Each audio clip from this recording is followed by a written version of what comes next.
Hi there, this is a website that you may find interesting. It's called Rightmove, and it's a way of looking at properties. This is in the UK. Maybe at another time we'll look at a local version, which is called Property 24, but they're all very similar. First thing you do, you can sign in and just put in your email address, give yourself a password, and then that's all you do basically. You're now sort of part of this whole thing.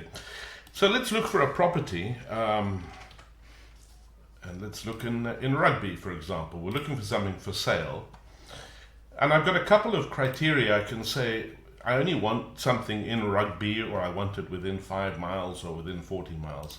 So let's say we just want something in Rugby.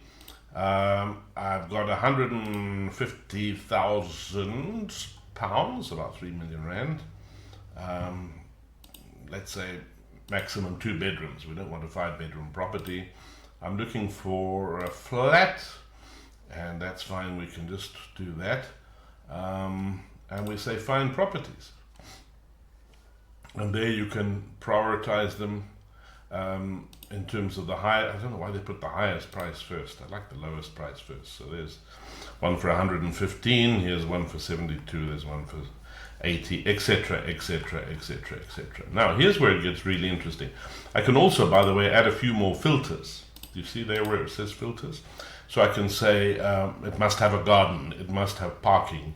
I'm only looking for a retirement home. I only want an auction property, etc. So you can add all of these things. But now the nice thing is, you see here, it says create an alert. So now I'm going to create an alert.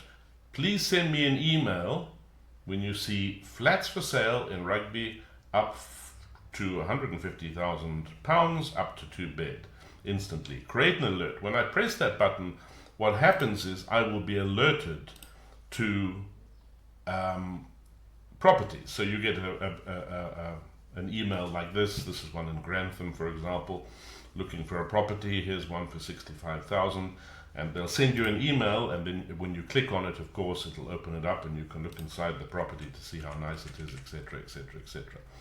So it just means, and if you don't like the email and you don't like that property, you delete it, you know. And of course, if you want to disconnect from this service, it's a click of a button. But it really is a good way. You don't have to keep going on the website. You don't have to keep looking for properties. The properties essentially will come to you based on the criteria that you have given. So I hope that helps.